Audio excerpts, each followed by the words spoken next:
أعوذ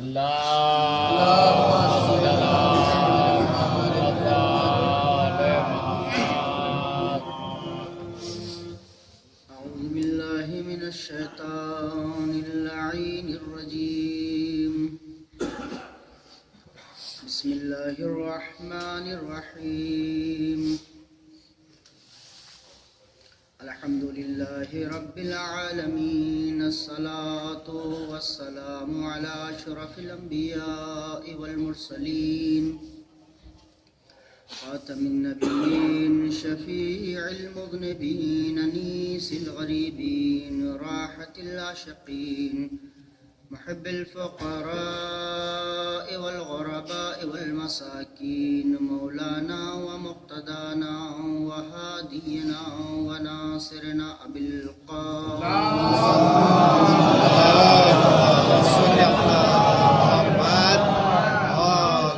وآله الطيبين الطاهرين المعصومين المظلومين ولعنة الله على أعدائهم أجمعين. أما بعد فقد قال الله تبارك وتعالى في كتابه الكريم. بسم الله الرحمن الرحيم. ولقد كرمنا بني آدم وحملناهم في البر والبحر ورزقناهم من الطيبات وفضلناهم على كثير ممن خلقنا تفضيلا. صلى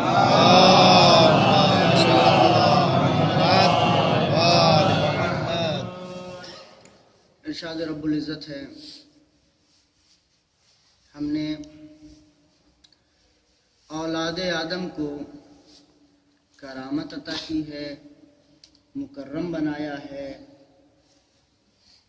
صاحب شرف بنایا ہے، اور ہم نے ان کو حملناہم فی البر والبحر خشکی اور تری میں سوار کیا، یعنی وہ زمینی راستوں سے بھی بہرامند ہو سکیں اور دریاؤں کے سینوں پہ چل کر وہ عبور کر کے اپنی امرار معاش کر سکیں، اپنی زندگی کو گزار سکیں. ان سب کو ہم نے ہموار کر دیا اس بنی آدم کے لیے. وَرَزَقْنَاهُم مِّنَ الطَّيِّبَاتِ، اور ہم نے ان کو پاک و پاکیزہ چیزیں عطا کی بعنوان رزق. وَفَضَّلْنَاهُمْ عَلَىٰ كَثِيرٍ مِّمَّنْ خَلَقْنَا تَفْضِيلًا، اور ہم نے اپنی مخلوقات میں بہت ساری مخلوقات پر ان کو فضیلت دی ہے. آیہ کریمہ کل میں نے عرض کیا، اس آیہ کریمہ کے اندر بنی آدم سے خطاب ہے، اولاد آدم سے خطاب ہے، ایمان والوں سے خطاب نہیں ہے، مسلمانوں سے خطاب نہیں ہے. یہ خطاب عمومی خطاب ہے. اس میں جو شرف بخشا گیا ہے اور اس میں جو فضیلت بخشی گئی ہے وہ تمام اولاد آدم کے حصے میں آتی ہے، اور وہ چاہے جس گھر میں پیدا ہو جائے وہ اس فضیلت کا حقدار ہے، وہ اس کرامت کا حقدار ہے، اور یہ اسے ملی ہے. میں نے کل اشارہ کیا، ہر انسان جو یہاں اس دنیا میں جنم لیتا ہے، جو پیدا ہوتا ہے، آدم کی اولاد میں سے جو بھی پیدا ہوگا اس کے لیے یہ شرف خداوند عالم نے رکھا ہے، اور اس شرف سے وہ محروم نہیں ہے. چاہے کسی قبیلے میں پیدا ہو جائے، چاہے کسی خاندان میں پیدا ہو جائے، چاہے جس گھرانے میں پیدا ہو جائے، یہ شرف اس کے لیے ہے. بتایا شرف کیا تھا؟ شرف یہ ہے کہ اسے استقامت عطا کی ہے. وہ ایسی قامت ہے کہ سیدھا کھڑا ہوتا ہے، اپنے دو پیروں پہ چلتا ہے. اسے سر جھکا کے چلنے کے لیے اللہ نے مجبور نہیں کیا. یعنی وہ حیوانوں کی طرح سر جھکا کے نہیں چلتا، وہ حیوانوں کی طرح کھاتا نہیں ہے سر جھکا کے، بلکہ اللہ نے اس کی عزت کے لیے یہ ہاتھ عطا کیے، اس میں 5 انگلیاں عطا کی کہ جو جس طرح سے وہ چاہے جس طرح سے وہ چاہے انہیں پھیر سکتا ہے. اور یہی شاید اس کے لیے علامتیں بھی بتا دی ہوں کہ یہ علامتیں تیرے پاس رہیں گی تو تیری ہدایت کا شاید یہی ذریعہ ہو جائیں کہ ہم نے تیری خلقت کے اندر نشانیاں بھی رکھ دی ہیں. تو اگر ان نشانیوں پر غور کرے گا تو پتہ چل جائے گا کہ کل جب تیرا باپ آدم جسے ہم نے سجدہ کرایا تھا تو ایک مرتبہ وہ سوچنے لگا تھا کہ میں جو سجدہ یہ مجھے کر رہے ہیں فرشتے پتہ نہیں کس وجہ سے کر رہے ہیں. ایک مرتبہ وہ دیکھنا چاہتا تھا فرشتوں کو مڑ کے, مگر وہ فرشتے پھر مڑے جا رہے تھے اس لیے کہ اس کی پشت میں کوئی نور تھا.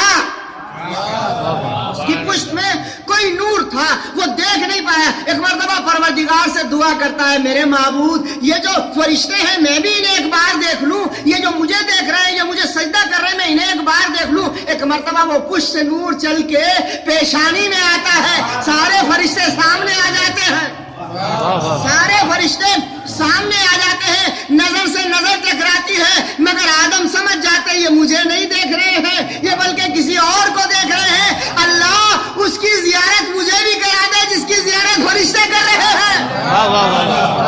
مجھے بھی اس کی زیارت کر دے. معلوم ہوا زیارت کرنا کوئی ایسی شے نہیں ہے کہ جس سے آدمیت گریز کرے, جس سے آدم گریز کرے, بلکہ زیارت کرنا اور ان کی زیارت کرنا کہ جن کی آدم زیارت کرے وہ آدمیت کی دلیل ہوگی, سنت آدمی ہو جائے گی. صلوات پڑھیں بابا.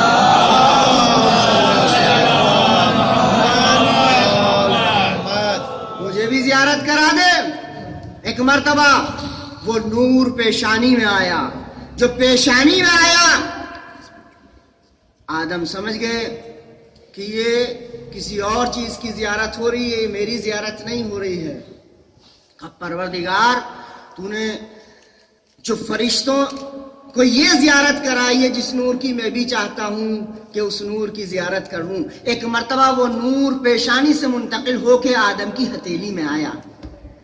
آدم کی ہتھیلی میں آیا یہ نور, اور جیسے ہتھیلی میں آیا نور منعکس ہونے لگا, اور جب منعکس ہونے لگا یہ نور پھیلا تو آدم نے انگلیاں دیکھی, پر گویا انہیں سوال کا جواب مل گیا. وہ یہ سوچنا چاہتے تھے کہ یہ نور ہے کن ذوات کا جو یہ پھیلا ہے. انگلیوں میں پھیل کے 5 نے بتایا, 5 انگلیوں میں جب یہ نور پھیلا تو اپنے وجود کی شناخت کرا دی کہ یہ نور جب 5 الگ الگ انگلیوں میں پھیلے گا تو یہ پنجتن کا آکاش بنے گا. اور آپ اسی میں دیکھیے انہی 5 انگلیوں کے اندر الگ الگ خانے رکھ کے یہ پورووں کی شکل میں بتایا کہ یہ زیادہ نہیں ہے بلکہ یہ 14 عدد ہے. یہ 14 عدد ہے, اور ان 14 میں یہ نور ایک جگہ جمع ہو گیا. یعنی گویا ان پوروں میں پھیلا تو 14 کے عدد کو بتایا, انگلیوں میں پھیلا تو 5 کے عدد کو بتایا. یعنی یہ اگر پھیل جاتے ہیں تو 14 ہو جاتے ہیں, سمٹ جاتے ہیں تو 5 بن جاتے ہیں. صلوات پڑھیں بابا.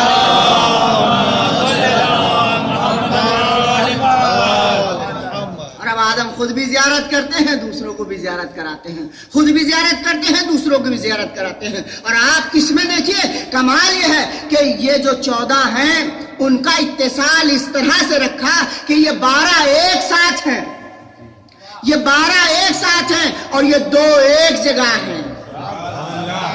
یہ 12 الگ الگ ایک ساتھ ہیں اور یہ 2 ایک جگہ. یہ نشانی اس بات کی ہے کہ اگر یہ 2 نہ ہوں, اگر یہ 2 نہ ہوں تو یہ پھر کسی کام کے نہیں ہے, یہ کام کرنا چھوڑ جاتے ہیں. یعنی یہ اگر متصل رہیں گے اس سے,